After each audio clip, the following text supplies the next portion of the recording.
Maligayang araw! Welcome po sa Kislap Channel. Makinig at manood sa kakaibang kwento ng buhay at pag-ibig ng mga natatanging karakter ng kwentong inyong mapapanood dito sa aking channel. Upang tuloy-tuloy na masubaybayan ang episode, huwag kalimutang i-like ang video at i-subscribe ang channel. I-click ang notification bell upang laging updated sa paparating na upload.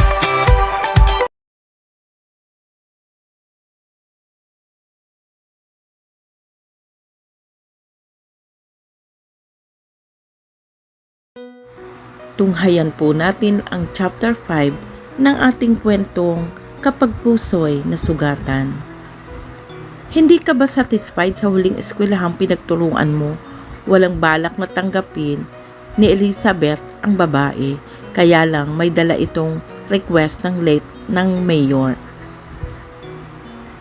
Hindi niya matatanggihan ng mayor dahil may utang na loob din siya rito mula sa scholarship program ng mayor, kaya siya nakatapos ng pag-aaral. Okay naman. Okay po sa akin, kaya lang laging delay ang sweldo namin. Bago pa muling nakapagtanong ang babae ay tumunog na ang bell na hudyat ng break time. Maya-maya pa ay pumasok na sa opisina si Virgilio para siya sunduing magmerienda. Sorry po ma'am, may bisita pala kayo. Hinging paumanhin ni Virgilio sa babaeng kanyang kausap at nakatingin. Teacher din siya na gustong magturo dito sa ating eskwelahan. Impormasyon niya kay Virgilio. Siya si Mr. San Diego. Isa siya sa guro dito sa ating eskwelahan, baling sa babaeng kausap. Hi, bati nito kay Virgilio sabay abot ng kamay. Miss Maylene Mercado, nakangiting iniabot ang kamay kay Virgilio. I'm glad na madadagdagan kami dito ng teacher, sabi naman ni Virgilio na iniabot ang kamay sa babae. Matagal nang hindi nabitiwan ni Maylene ang kamay ng lalaking guro.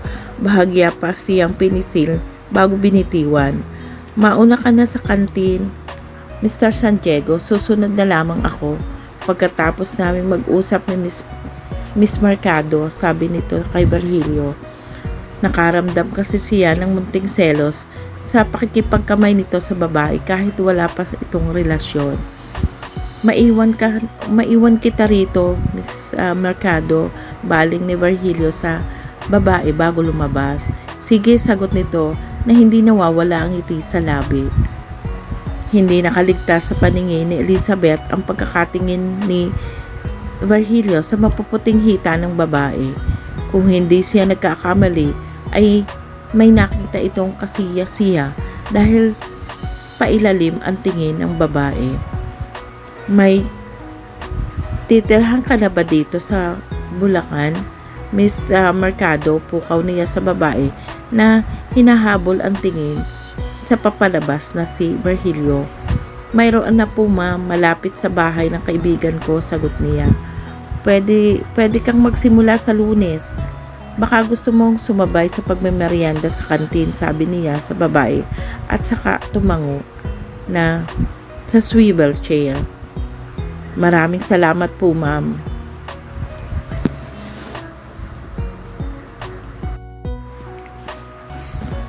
Sa ibang araw na po ma'am. Saka na lang po. May mga bibilhin pa po kasi ako na kakailanganin ko ng mga gamit, sagot nito at tumayo na rin. Sabay na silang lumabas ng babae sa opisina. Humiwalay na ito nang makalabas na sila ng pinto. Nasundan na lamang niya ito ng tingin. Hindi mawari ni Elizabeth ang kabang sumapit sa dibdib niya habang habol ng tanaw ang babaeng papalabas. Gusto niyang mainis kay Miss Mercado dahil para itong napakalakas ng magnet na humihigop sa bawat masasalubong na estudyante ng mga lalaki. Sino ba namang lalaki ang hindi mapapatingin at muling mapapatingin kapag nilampasan ito? Napakaikli ng suot na paldang maong. Konting imbay lamang ay halos makita na ang suot na underwear. Napakaganda ng hubog at mapuputi na at makikinis nitong hita. Kahit may edad na ay nagtataglay pa rin ito ng kamandag na hahangarin ng bawat lalaki. Maging si Virgilio ay nabiktima na rin ng sexing kasuotan ng babae. Hindi nakaligtas sa kanya sa paningin ang pagsulyap ng lalaki sa nakabilad na hita ng babae habang kausap niya ito. Sino po iyon man? Tanong ng isang teacher na nakatingin din sa kanyang tinitingnan. Nag-a-apply na teacher, sagot niya. Tinanggap niyo po? Wala akong magagawa, may dala siyang request letter sa mayor. Ang grabe namang magpalda. Halos lumitaw na ang panty. Naiiling na sabi ng teacher. Hindi ko naman siya papayagang magsuot ng ganyan kapag nagsimula ng magturo. Dapat lang mang baka ang iba ang matutuhan ng mga estudyante kapag ganyan ang suot niya habang nagtuturo. Sabi nito na bahagyang nakairap.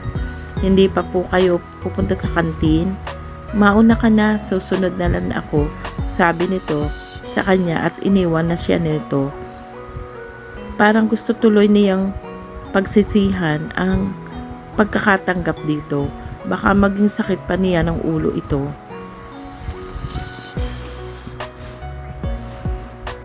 Wala siyang magagawa kundi tanggapin si Mylene. Alam ng mayor ang kakulangan niya sa teacher. Hindi niya pwedeng tanggihan ang request nito. Malaki ang naitulong sa kanya ng mayor. Gayunman ay umaasa siya na hindi magiging sakit ng ulo si Mylene Mercado. Madali siyang makagagawa ng paraan na may alis kung kailangan at makasisira ito sa paaralan. Tinungo niya ang daang patungo sa kantin nang ganap na itong mawala sa kanyang paningin. Naisip niyang baka naiinip na si Virgilio. Dala ng kabang namamahay sa dibdib ni Elizabeth sa bagong teacher na si Mylene ay sinagot niya ang pag-ibig ni Virgilio. Mahigit 1 buwan na rin itong nanliligaw. Mahal din naman niya ito nang una pa lang niya itong makita. Natatakot kasi siyang baka maakit ito ni Mylene. Kaya nga nang Sabadong magpunta ito sa kanilang bahay ay sinugat na niya ito. Hindi naman bawal sa kanilang paaralan ang magkaroon ng kasintahan sa kapwa guro. Katunayan ay mayroong parehong teacher na mag-asawa doon. Ang mahigpit lang na ipinagbabawal ay ang pakikipagrelasyon sa isang teacher at isang estudyante.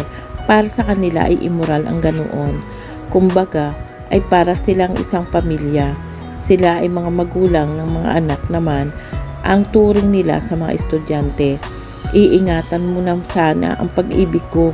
Ngayon lang ako nagmahal ng ganito sa tanang buhay ko. Ayon kay Elizabeth, sincero ang sabi niya kay Virgilio matapos itong sagutin.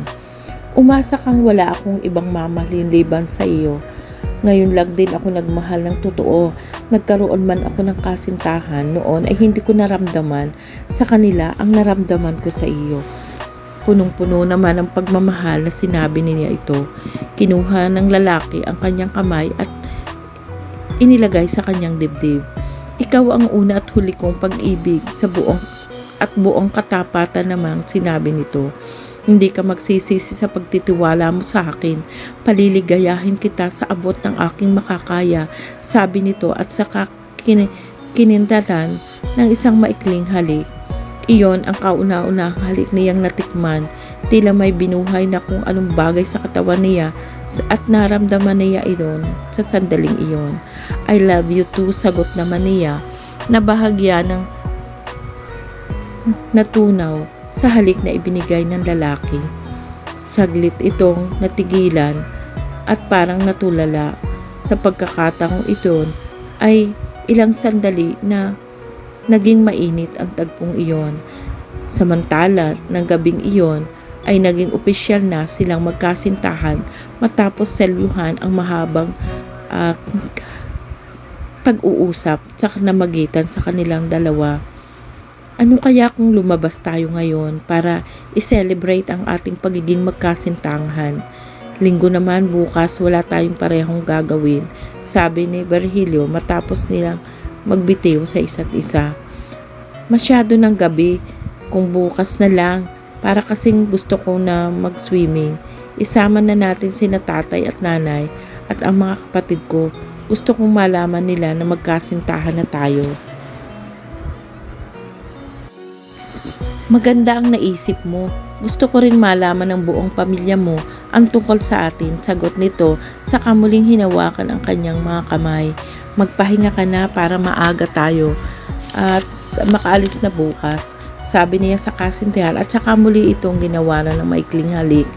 Magpahinga ka na rin, huwag mong kalilimutang isama ako sa iyong panaginip, sabi niya na nakatawa. At saka siya inakbayan para tumayo. Ang corny mo, hindi na tayo mga bata. Kunot noon at kinurot ito sa tagiliran. Edad lang natin ang tumatanda pero ang mga pusong nagmamahalan ay nananatiling bata, sagot naman ito nang makalabas sila ng pinto. Hindi ka ba nagiging taga-Bulacan nagiging Makata ka na, sabi niya na natatawa. Ganoon talagang umiibig at nagmamahal. Sige na, maniniwala na ako sa iyo. Muli silang hinawaran ng halik bago ito umalis sa may gate. Hindi naman agad siya umalis hanggat hindi ito nakasasakay ng tricycle. Saka lang siya pumasok ng makasakay na ito at tuluyan nang mawala sa kanyang paningin. Ngayon lang ay napanatag ng kanyang kalooban. Hindi na siya maaakit ng babae na unang lalaking itinangi ng kanyang puso. Samantala, umaga na ng Lunes nang mag-report si Elizabeth, si Miss Reyes na nagsisimula na sa pagtuturo. Tapos na noon ang flag ceremony. Sa halip na siya ay magsama kay Miss Perez para ipakilala ito sa teacher na inuutos na lang niya ito sa assistant. Ikaw na ang bahala sa kanya. Ipakilala mo siya sa mga teacher at sabihin mo na ang dapat niyang gawin sa umaga ay ang 4th year na kanyang tinuturuan at 3rd year naman sa hapon, sabi niya sa assistant na si Mrs. Reyes. Yes ma'am, sagot ng assistant. Tayo na, Miss Mercado. Tutuloy na po kami ma'am, paalam ni Miss Mylene. Maging maingat ka sa mga kilos mo at maging mahinahon sa mga estudyante. Mga teenager pa ang tinuturuan mo, paalala na rin niya nito. Salamat po ma'am, sabi nito at saka sumabay ng lumabas sa assistant na maghahatid sa kanya. Sinundan pa rito ng tingin ni Miss Reyes at ng assistant papalabas ng pinto. Napailing na lamang ito at ganap nang nawala sa paningin ng dalawa. Gusto sana niyang kausapin muna si Mylene. Hindi niya gusto ang pagsusuot nito ng uniforme. Masyado itong nahahalayan sa kaiklian ng suot na paldang kulay flesh na katulad ng kanilang uniforme. Oo nga't may suot itong stocking ay hindi naman nakakatulong para matakpan ang suot na underwear sa bawat maling kilos nito. Kahit siya ay babae, ay nahahalayan siyang makakita ng ganoon sa kapwa babae. Ilang beses niyang nasulyapan na lumilitaw ang suot na underwear ni Miss Mercado kanina habang nag-uusap sila dala ng kaiklian na suot na palda. Pati ang pagsusuot ng blouse ay hindi rin niya nagustuhan. Masyadong malalim ang lieg kaya halos lumuwa na ang kalusugan ng dibdib nito. Para bang sinasadya ng ilan lamang ang botones ng suot nitong blouse. Kung sila ay 7 ang botones, ang blouse naman niya ay bahagya na ring lumitaw ang katawan kapag kumikilos. Samantalang ang suot na blouse ni Mylene ay 4 lamang yata o 5 ang botones, kaya konting kilos lamang ay makikita na ang katawan nito. Hindi naman kailangang gayanin nito ang kanyang pagsusuot ng palda na lampas tuhod. Mayroon din namang mga teacher na maikli ang suot na palda.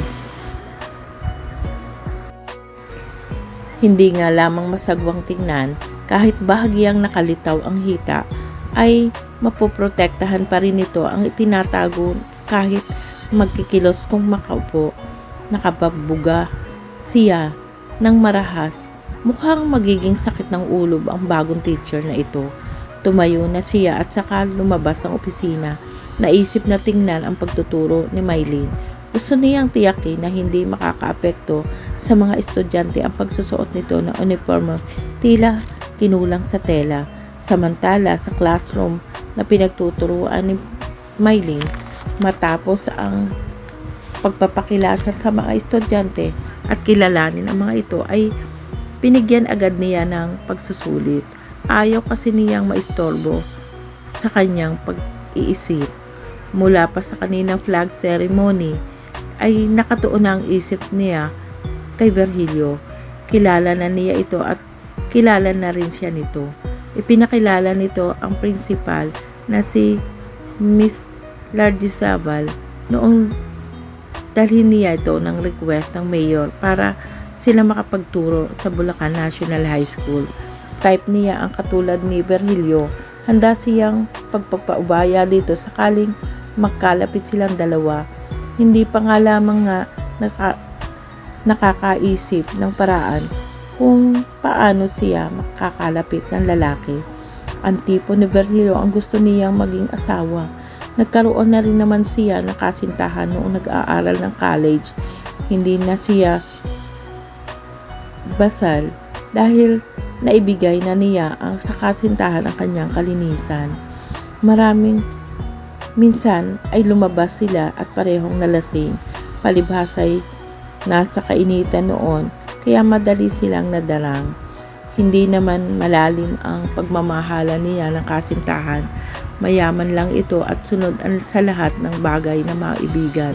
Sobra lamang itong siloso at naging dahilan para niya ito layuan. Nang makagraduate ng college sa kurso ay hindi na siya nagkaroon uli ng kasintahan.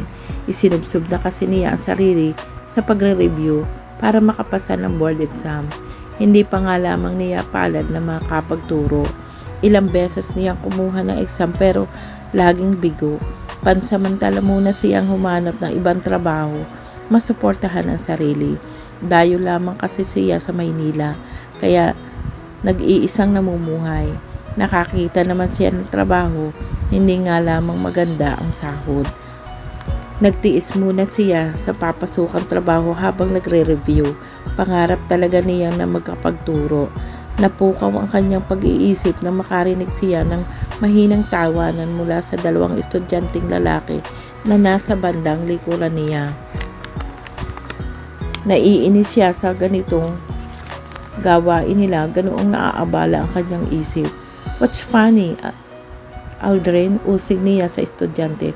Wala po ma'am, sagot nito na mabilis na nagyuko ng ulo. Tapos na ba kayo sa inyong ginagawa? Yes ma'am, sagot ng katabi nito. Ikaw Alvin, tapos ka na ba? Sandali ko na lang po ito ma'am. Lalo siyang nainis sa sagot nitong sa estudyante. Tapusin mo na muna ang ginagawa mo bago ka makipagkwentuhan, sabi niya na sumabay ang pagtunog ng bell. Okay, you may go now. Kanya-kanya na tayo ang mga estudyante na nagmamadaling lumabas. Sa halip namang balikan ni Mylene ang iniisip sa kanya ay lumabas na lang ito para magmerienda. Tamang-tama ang pagpasok ni Mylene sa kantin at nakita niyang naroon si Virgilio. Nakapwesto ito sa pang-apatang mesa habang umiinom ng kape. Bahagya pa siyang nagtaka ng mapuna ang pagkain nasa ibabaw ng mesa na hindi nito ginagalaw. Naisip agad niya na ang pagkakataong iyon para makausap si Virgilio. Nagmamadali siyang nagtungo sa kantin para kumuha ng pagkain. Nakakuha naman agad si Mylene ng kakanin. Binaliwala na lamang niya kahit hindi gaanong gusto ang kinuhang pagkain dahil nagmamadali na makashare sa mesa ng lalaking kanyang iniisip. Pero ganoon na lamang ang kanyang pagkadismaya nang matapos na bayaran ang kinuhang pagkain. Pagtingin niya sa nakakupuhang mesa ni Virgilio ay naroon na ang principal at kasama nitong kumakain. May relasyon kaya ang dalawang ito? Tanong sa isip niya. Bago pa lamang kasi siya sa kanya at hindi pa niya alam at kilala ng lubusan ng principal at ang lalaking gustong maging asawa. Naisip niyang magandang pagkakataong iyon para makilala ng lubusan ang dalawa. Dala ng kinuhang pagkain ay tinungo ang mesa kinaroroonan ng principal at ni Virgilio. Hi, pwede bang makishare sa mesa ninyo? Wala nang kasing lugar. Nakapagpasalamat siya dahil talagang wala nang lulugaran. Puro estudyante na at mga guro ang nasa loob ng kantin. Oo, para naman sa lahat yan sabi ni Virgilio na sumagot. Nakadama naman ng inis si Elizabeth para itong sinadya kung alin pa ang ayaw na makasama ay yun pa ang nakasama niya sa mesa. Lalo pang nainis ang principal dahil sa halip na silang magkasintahan ang magkatabi ay si Mylene ang naging malapit dito. Pagkaharap nila ni Virgilio ay nakagitna sa kanila si Mylene. Kumusta na ang pagtuturo mo? Kunwari tanong ni Elizabeth kay Mylene. Ayos naman po ma'am, medyo naninibago lang po ng kaunti. Mag-iingat ka sa mga estudyante mo, halos binata na ang mga iyon kaya medyo may kapilyuhan na ng konti. Paalala ni Virgilio. May sumilid na kaligayahan sa dibdib ni Mylene sa munting pagpapaalala ni Virgilio. Kakaiba naman ang naramdaman ni Elizabeth, parang gusto niyang magselos sa narinig niya na paalala ng kasintahan kay Mylene. Salamat sa paalala mo. Maluwang na maluwang ang pagkakatingin sa tabi ng labi nito sa lalaki at bahagyang pang pinungayan ito ng mata. Hindi lang niya nasabi kay Virgilio at sa principal ang nangyari sa kanya. Huling-huli niya ang dalawang estudyante na nakatingin sa ibaba ng mesa. Wala pa namang takip ang natapatan niyang mesa. Jack na nagpiesta ang mga mata ng dalawang estudyante sa kanyang harapan kanina. Kahit nakadikwatro siya ng upo, kanina ay Jack na nakita ang underwear niya dahil sa kaiklian ng suot na palda. Hindi naman niya masisisi ang sarili dahil hindi siya sanay na magsuot ng paldang lampas tuhod. May edad na siya kaya ayaw niyang magmukhang matanda sa pagsusuot ng paldang mahaba. Baka gusto ninyo nito ng egg pie. Napakarami kasi ng kinuha ko, sabi niya nang mapunang nakatingin sa kanyang kinakain ang principal. Busog na ako, maagap na sagot ni Elizabeth. Ikaw, Mr. Santiago, alok niya kay Virgilio. Tama na tong kalamay kaninang kinuha ko. Baka hindi na ako makakain ng tanghalian. Kung papatulan ko pa yung iniaalok mo, tanggi ng lalaki. Hindi na yata matiis ni Elizabeth ang nararamdamang inis. Tumayo na ito at saka nagpaalam sa dalawang magkausap. Mauna na ako sa inyo, kailangan kong magtapos ng pirmahan yung checking pansweldo at pandeposito sa bangko, sabi ni Elizabeth at natumayo. Sasabay na ako sa iyo ma'am, may tatapusin pa akong test paper, sabi naman ni Virgilio na tumayo na rin. Naiwan ka naman dito, Miss Mercado, baling nito sa kanya. Gustong mainis ni Mylene. Kulang na lang ay damputin ang egg pie at ibato sa dalawa na tila siya ay pinagkaisahan. Huwag kayong magpapakita sa akin ng mayroon kayong relasyon, banta niya habang hinahabol ng tingin ang dalawang papalabas ng kantin. Lalo na ikaw, matandang principal, hindi mo magugustuhan ang gagawin ko. Nang mawala ang sa paningin ang dalawa, itinuon niya ang pagkain sa isip. Hindi niya maiwasang maisip ang kapilyuhan ng mga estudyante. May kapilyuhan ng mga batang iyon pero gwapo at loko at parang binata na kung umasta, nangingiting bulong niya sa sarili. Kung naging si Virgilio ka lang, makikita mo ang gusto mo at makikita mo talaga, parang kinikiliti na sabi niya sa sarili. Hindi naman nagtagal at naubos na rin ang kinuha niyang pagkain. Lumabas na siya sa kantin para bumalik sa classroom. Habang pabalik ay naiisip niya si Virgilio. Naisip niya ang ginagawang kalokohan ng kanyang estudyante. Biglang may pumitik sa kanyang utak. Yes. Ano kaya't gawin ko iyon? Pangiti-ngiting naiisip niya sa sarili.